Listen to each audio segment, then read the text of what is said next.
আমাদের দেশে সংবিধান রচনার কথা এলেই সবার আগেই ডক্টর বি.আর. আম্বেদকর মহাশয়ের নাম আসে। তিনি ভারতীয় সংবিধানের খসড়া কার্যনির্বাহক সমিতির সভাপতি ছিলেন। কিন্তু এই সংবিধান রচনার ক্ষেত্রে প্রত্যক্ষ ও পরোক্ষ প্রভাব ছিল অনেকেরই, যার মধ্যে অন্যতম হলেন প্রেম Bihari Narayan Raizada. When it comes to drafting the constitution in our country, the name of Dr. B.R. Ambedkar comes first. He was the president of Executive Committee on the Draft Constitution of India. But in the case of drafting of this constitution, there were many people involved directly and indirectly. Prem Bihari Narayan Raizada was one of them. পৃথিবীর সর্ববৃহৎ আয়তনের সংবিধান হল ভারতের সংবিধান। এর প্রথম মূল বইটি তৈরি হয় ৩৯৫টি ধারা, ৮টি তফসিল ও একটি প্রস্তাবনা নিয়ে। হ্যাঁ, এর সম্পূর্ণটাই হাতে লেখা হয়, আর এই কাজটি করেন প্রেম Bihari Narayan Raizada. The Constitution of India is the largest constitution in the world. The first original book was made up of 395 articles, 7 schedules and 1 preface. It was written entirely by hand, and this work was done by Prem Bihari Narayan Raizada. সংবিধানের খসড়া অনুমোদিত হওয়ার পর তা ছাপবার কথা ভাবা হয়, কিন্তু ভারতের প্রথম প্রধানমন্ত্রী জওহরলাল নেহেরু ইচ্ছা প্রকাশ করেন যে পুরো সংবিধানটি হাতে লেখা হবে ইটালিক স্টাইলে calligraphy প্রথায়। Once the draft constitution was approved, it was considered for printing. But the first Prime Minister of India, Jawaharlal Nehru, wished for the entire constitution to be written by hand in italic style calligraphy. নেহেরুজি সরাসরি প্রেম বিহারী মহাশয়কে এ কাজের দায়িত্ব নিতে বলেন, আর এই কাজের পারিশ্রমিক ধার্য করতে বলেন। তা শুনে প্রেম বিহারী মহাশয় বলেন, এক পয়সাও নয়, ঈশ্বরের কৃপায় আমার সব কিছু রয়েছে এবং আমি আমার জীবন নিয়ে বেশ খুশি। নেহেরুজি directly asked Prem Bihari Mahashaya to take charge of this work and also said assigning the remuneration of this work. Hearing that, Prem Bihari Mahashaya said, Not a single penny.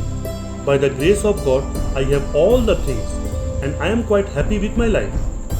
তবে তিনি এক আবদার করেন। কিন্তু আমার একটি আর্জি রয়েছে, সংবিধানের প্রতিটি পৃষ্ঠায় আমি আমার নাম লিখব এবং শেষ পৃষ্ঠায় আমি আমার পিতামহের নাম সহ আমার নাম লিখব। নেহেরুজি এই আবদার মেনে নেন। However, he requested for a petition. I have one reservation that on every page of Constitution I will write my name, and on the last page I will write my name along with my grandfather's name. Nehru accepted this proposal. শুরু হয় সংবিধান রচনার কাজ। সংবিধান লেখার জন্যে তাকে সংবিধান হলে একটি ঘর দেওয়া হয়েছিল। সেটি বর্তমানে কনস্টিটিউশন ক্লাব অফ ইন্ডিয়া নামে পরিচিত। সংবিধান লেখার জন্যে পার্চমেন্ট কাগজ নির্বাচিত হয়, কারণ এর আয়ুকাল সহস্র বছরেরও অধিক। The work of drafting the constitution began. He was given a house to write the constitution. Now it is known as the Constitution Club of India. Parchment paper was selected for writing the constitution because its lifespan is more than 1,000 years. সংবিধান রচনা করতে মোট 432টি pen দান ব্যবহার করা হয়েছে, আর 303 নম্বরের নিব পেনের ব্যবহার করা হয়। নিবগুলি ইংল্যান্ড ও চেকোস্লোভাকিয়া থেকে আনা হয়। A total of 432 pens were used to compose the constitution, and 303 nib pens are used. Nibs were brought from England and Czechoslovakia. দীর্ঘ 6 মাসের পরিশ্রমে 251টি পার্চমেন্ট পৃষ্ঠায় সংবিধান লেখার কাজ শেষ হয়। এর এক একটি পৃষ্ঠার আয়তন ছিল দৈর্ঘ্যে 22 ইঞ্চি আর প্রস্থে 16 ইঞ্চি। সংবিধানের মোট ওজন হয় 3 kilogram 750 gram. After 6 months of hard work, the task of writing the constitution in 251 parchment pages was completed. The one page was 22 inches long and 16 inches wide. The weight of the constitution was 3 kg 750 gram. 1949 সালে শ্রী রাজেন্দ্র প্রসাদের সাথে প্রেমবিহারী শান্তিনিকেতনে আসেন। নন্দলাল বসু মহাশয়কে দায়িত্ব দেওয়া হয় সংবিধান রচিত পার্চমেন্ট পৃষ্ঠার ফাঁকা অংশে অলঙ্করণের জন্য। নন্দলাল বসু তার ছাত্রছাত্রীদের সেনা নিয়ে কাজে বসেন। সৃষ্টি হয় এক অনবদ্য চিত্রশৈলী। রামায়ণ মহাভারতের গল্প, নিজ দেশের ইতিহাস ও দেশনায়কের ছবিসহ প্রায় সমগ্র ভারতবর্ষই নন্দলাল বসু ও তার ছাত্রছাত্রীদের চিত্রশৈলীতে জীবন্ত হয়। In 1949, Prem Bihari came to Shantiniketan with Sri Rajendra Prasad. Mr. Nandulal Bosu was given the responsibility of decorating the blank part of the parchment page of the Constitution. One impeccable painting style was created.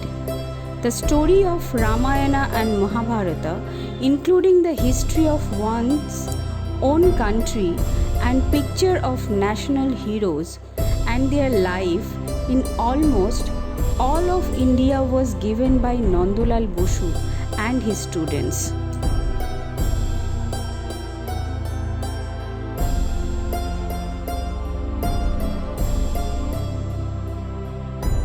Brainware বিশ্ববিদ্যালয় প্রেম বিহারী নারায়ণ রায়জাদা মহাশয়কে শতকোটি প্রণামের শ্রদ্ধার্ঘ্য প্রদান করেন। Brainware university give tribute to Prem Bihari Narayan Raizada Mahashaya for his great contribution.